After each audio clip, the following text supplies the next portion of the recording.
The jig-headed minnow, let's face it, it is a craze that is not going away anytime soon. A lot of people correlate it to roamers, the fish that are out floating away from the bottom.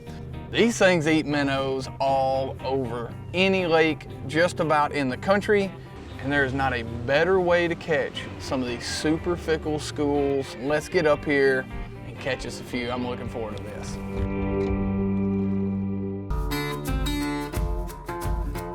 Your natural tendency is to always want to run your minnow directly into the face of a predator fish, whether it's a bass, catfish, drum, whatever it may be, but I assure you, there is not a live shad left in this lake that has ever done that. They actually get really weird to it when it gets at their own level.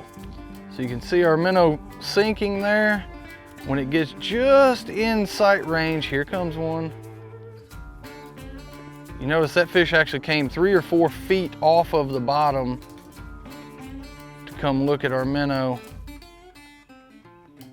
Oh, and he's got it. Is that not fun or what? There is not a better way to clean up some of these schools that don't want to bite.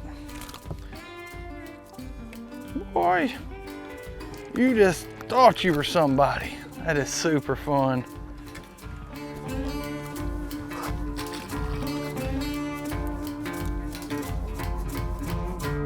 I am super analytical. Everything has to be straight. Everything has to be perfect. Let's be honest, in most situations, that's all between my ears. That's just building confidence in myself. However, not just the hinge, but any jig head minnow, it is absolutely critical that that bait is rigged perfectly straight. We've included these dimples that really makes it quick and easy. Once you rig your bait on your jig head one time, you'll always know where to come out. Makes it super efficient, super easy. Get re-rigged and get right back in there and catch us another one. You really want to feel these fish before you set the hook. It is so easy to think that they've got it when they actually don't. Much of anything outside of that bait doing its nice, steady rolling action is oftentimes really going to turn these fish away from our hinge. So always, always, always wait until you feel them before you jerk. You will get a ton of lookers and a ton of fish that are going to get all over it, but until they bite it, you just have to keep it nice and steady. Oh, they're chasing shad again. That's all bass right there that's up off the bottom, and if I get my little hinge to them, it is absolutely going to get ate, and I shorted them. Oh man, I missed a cool opportunity there. Yeah, so what's really unique, what's happening right here is there's a lot of shad that are pushing over this little bar, and every time that they do, the entire school will erupt. That was super, super cool. You'll see that quite a bit. Oh, here he comes. Yep. You can see once that school of shad came over, now their excitement level is high. They're very competitive. Oh, that's so fun. When these schools get competitive, get fired up, and those schools of shad come over like that, it is so, so important to get that little jig head minnow in there as quickly as possible. You are almost guaranteed to get a bite when that happens. Super, super cool. Let's get in there and get another one. Yeah, so you'll see this twitching action that we have. What that is we're actually creating a contact point and an immediate slack line that allows that bait to roll. You can actually hear it in my rod tip, which is another reason why it's so, so important to have that really limber, whippy tip. It really does a lot of the work for you, but it is so important for it to be a slow, steady, consistent pace. You notice I'm not reeling very aggressively, very fast. I am simply keeping that bait up above the fish, whether it be a school or a single. You want him to make that effort, that concerted effort to get to his prey. Once they flip that switch, so to speak, and have made that move, oftentimes that's just enough to keep him going and get that reaction strike. All right, so let's talk a little bit in detail about the minnow that we're catching them on here. The 6-inch version that we're utilizing today is probably my standard on the TVA. They like big baits here. I changed my jig head sizes based on the aggression level of the fish, the depth that I'm fishing, but a 1/4 ounce is kind of my go-to. It's where I always start. Throwing this on a 15-pound fluorocarbon leader. This is Seaguar Red Label. The shorter the leader, the more action that this minnow is going to have. The fluorocarbon is a lot bigger in diameter than our braid. This is actually an 18-pound Seaguar PEX 8. Of any bait or technique that you have ever put in your hands, this is absolutely the most fickle. You will see the on-off switch so quickly with the most minute little bitty details. So let's talk about what sets this particular minnow, the Hinge, apart from a lot of minnows. And this has been my pride and joy over the last, call it, 1.5 years of working on. It's something that I am the most proud of out of anything that I have worked on thus far. You know, this minnow comes in 4 different sizes. We have a 3.5, a 5, a 6, and a 7-inch minnow.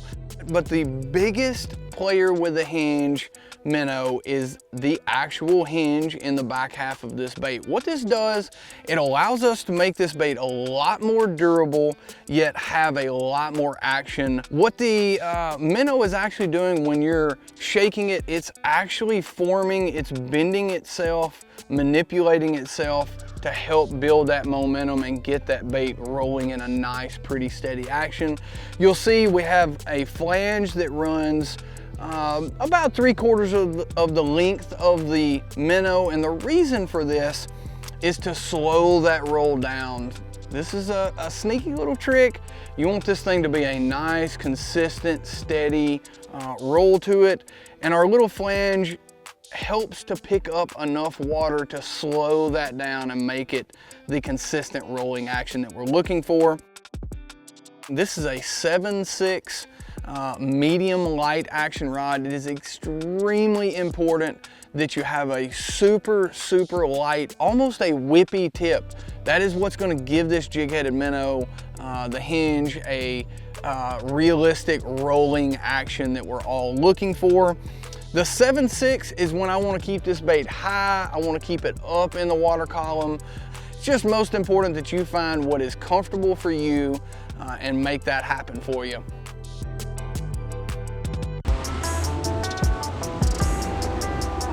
All right, so we've just pulled up here on a new area. So I'm gonna go to all side imaging, and you can see each one of these little bitty round black dots is actually the school itself.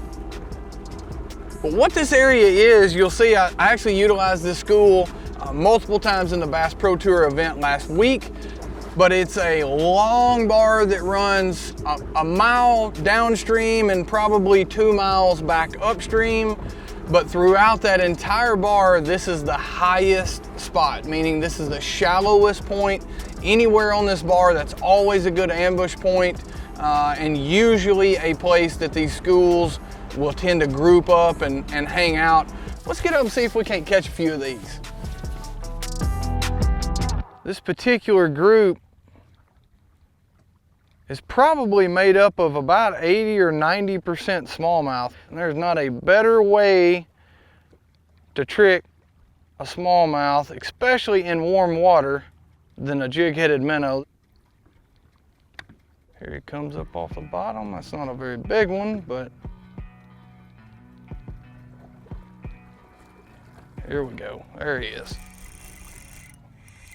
You'll notice I don't really set the hook real hard with this jig-headed minnow. It's an open hook.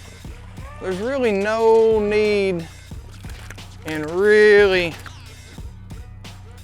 setting the hook super hard. What I have found to work is just to kind of wind into them and lean back. It's a super easy hook set. He's a cute little guy.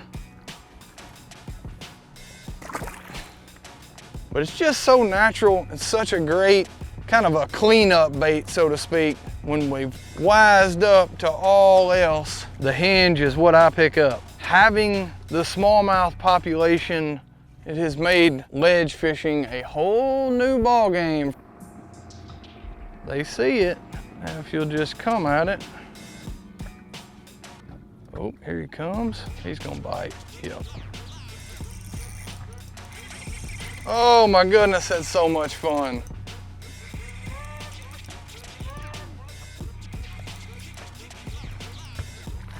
Nice smallmouth. You know, there at the beginning, I'll be honest with you, it was very easy. When we were the only ones us throwing this technique and doing this, boy, I tell you, these warm water smallmouth are so much fun to catch. They never, ever give up. However, they have gotten a little more wise to kind of what we have going on with more and more people throwing the jig-headed minnow.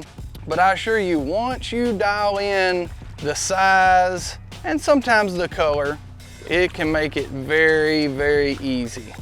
Oh, that is so pretty. Absolutely love catching these TVA smallmouth. That little jig head is such a great bait to be able to keep these fish hooked up as well. You see that fish really skyrocketed, gave up a good fight, but single hook jig head, great way to get them in the boat.